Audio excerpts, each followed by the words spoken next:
So hello guys, welcome to Purely Python. Today we're gonna make the piano tile bots we talked about in a previous video shot. We will play this game, Piano White Little. There will be the link in the description for this game. We're gonna make a bot in Python using color detection method. So we will use PyCharm IDE. Let's name it Piano. So before we start the video, we're gonna discuss how we're gonna make this bot. So first of all, we will play this game, Piano Tile. We will be playing this game in the relay mode. So the target of this mode is to click 50 tiles before the 10-second time up. If I click all tiles correctly, it's still impossible to press all the tiles, click on all the tiles in the given time. So we will automate this task. First of all, we will import some libraries. Sorry, let me do this. This library is the most important library of all time. NumPy import MMS, MSS is a multi-screenshot library and it is quite important for this task. And then we will import PyAutoGUI as paging. We are seeing the red marking here because these libraries aren't on the system currently, so we will install them. We can use the terminal and use the command, but I will prefer using the Python package. Okay, we are set. So first of all, we will detect the color. The task of detecting the color. For detection of color, we will need some images. So basically, let's look at the game. So we have a start button with the blue color, and other all buttons are in the dark blue color. So if we press on the start, the timer starts, and we need to indicate, or we need to detect the start button. So for that, we will take picture of this button. For instance, I will using the Power Toys. These are very handy software. These are very reliable. Like we have a color picker. We will use it to get the RGB with the Windows Shift C. And we have the ruler. Where it goes? Screen ruler to measure the dimensions. It's the command window Shift M. I will prefer you guys to use the Power Toys, but if you don't want, there will be other tools, other online tools in the description. You can use them to measure the length of the screen and the color. I will be using this. If you want, there will be the link for the Power Toys in the description. So first of all, we will decide the area where we need the screenshot. So we will use the ruler tool. So basically, we need at least this much. So the area is 6. Let's get the approx value. 660 into 540. 540. Okay. So let's cut it out. We will use a dictionary for the measurements of the screenshot.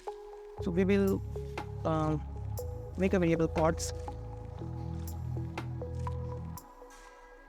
Just once again, I think it didn't install. Yeah, the backplot didn't get installed.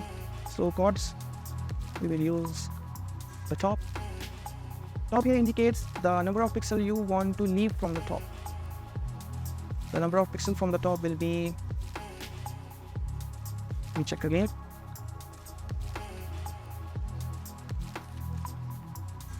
So from the top it will be, I think it will be 540, 550. Let's go with 550 or 560. Can be approx because a little amount of pixel doesn't affect so much. So it will be 560. And then we need the left. Left here refers to the amount of pixel we will leave on the left side. So that was 640. And then the dimensions of the image. It will be the width and the height. So width and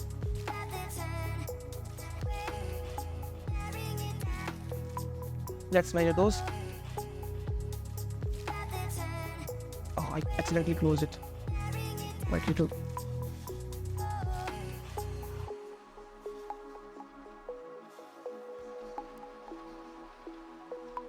So it will be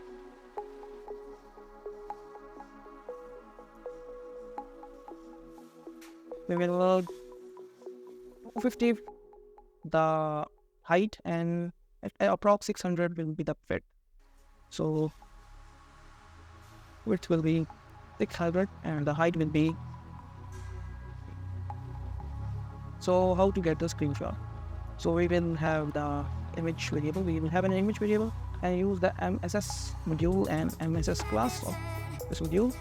We will use the grab function, which will grab out the screenshot and assign the chords variable to it. And since the data came out in the image variable will be an image or screenshot from screenshot class, so we need to convert the data into an array. So use it for object detection or color detection. And p dot array passing the image, and we will need only the RGB values. This notation is used to collect only the RGB values, not any other unusual data. We will use this to assign the RGB values. You can change the name of the variables, it doesn't matter in Python, but I prefer using like this function because when we assign this image variable and we use up this data, then the data from this image is quite useless.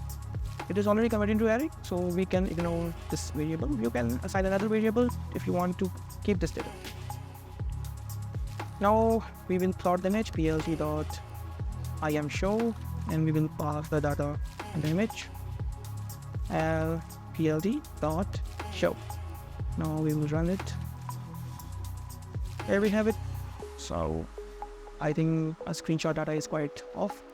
Before we write, there's an error, like see here. It will collect only the necessary data.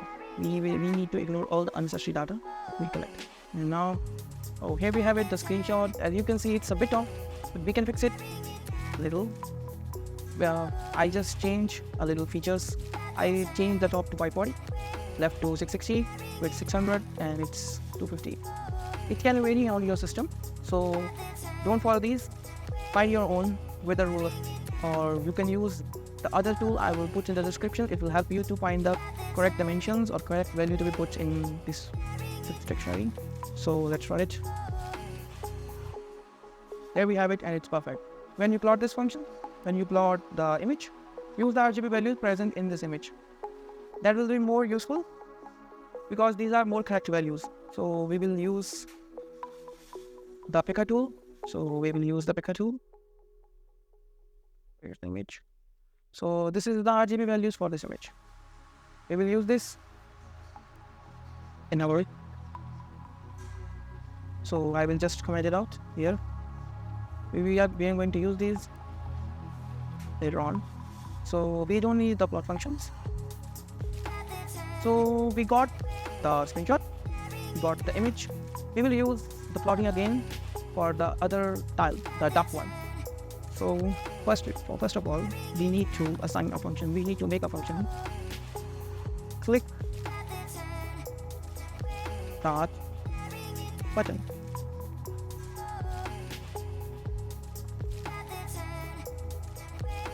So click start button. We will use the images. Okay. So we will use images here. You can comment these out, or you can just remove them. And again. So now we have the image and the screenshot. Now we're gonna match up the RGB values in the image. So we will use the numpy function for this, and p.r where image equals to the value 242 plot 186, 0. So this will return us all the indices where the value of this RGB is stored. It will give us all the indices in the array image. So it will be the array in. So So print out the array index. Now we're gonna need to call the function. So this is the array which have all the values where this RGB value is detected. So we don't need all the values, we need just one, and we need somewhat middle one because we can detect, because in the middle one we can position the mouse in between the button. It won't be on the edge, it will be somewhere in between. So we will the total length of the array indices, floor divided by 2, it will give a whole number value or integer value, and we will use a variable length array. So we will have the length of the array, and we will pass it as an index to the array indexes. Now we will print out. So we have the middle value or the middle element of the array indexes, and we just need these two values because this is the x-axis and the y-axis we need to move the mouse. So we need, let's assign array index this to an element z, and we need just the first and the second element of z0 and z1. So we have the values, and we're gonna move. Okay, now we're gonna use pg dot move to. It will move the cursor to the position assigned. So it will take two elements, x-axis and the y-axis. So the position we got is according to the image, not according to the screen. So we're gonna add these lengths to it. So it is the y-axis and the x-axis part. So this should be the horizontal element, and this should be the vertical element. So, but in move to function we should assign the x-axis and the y-axis. So the horizontal element should be first. So we will use the value of left plus the element which have the value of the horizontal axis and the element which have the value of vertical axis plus the height, that is 540. So let's run it. So as you can see, the cursor moved to the start button, and that's what we need. But now we will change the function from move to click.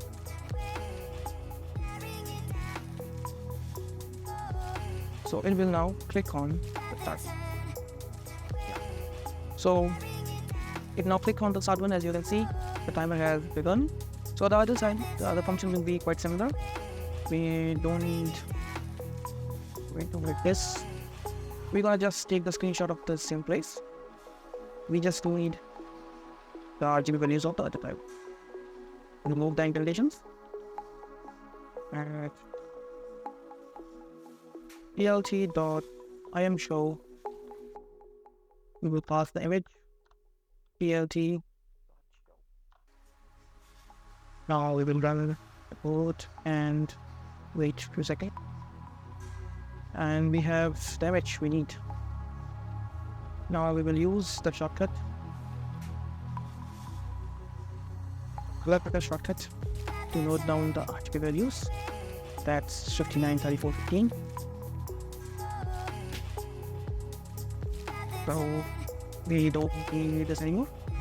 So the new RGB values we're gonna use are, so we can basically clone this function and pass our new RGB values.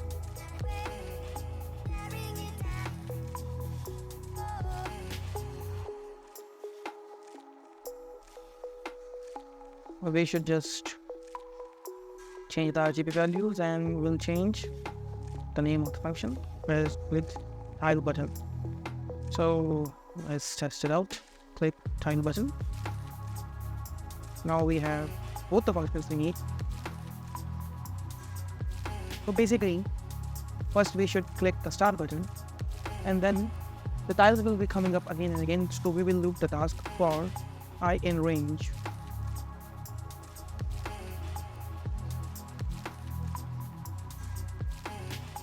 Unloop for the answer tiles and click have button. So I think it should do the thing. Here we go. And that's it. We nailed it. And this is the bot. It can go pretty much all day, and you can set this loop to while true. Use a while loop and set it to while true, and it will be running forever. Use the time function to create pauses, and this is the code. For more videos like this, subscribe to Tony Python.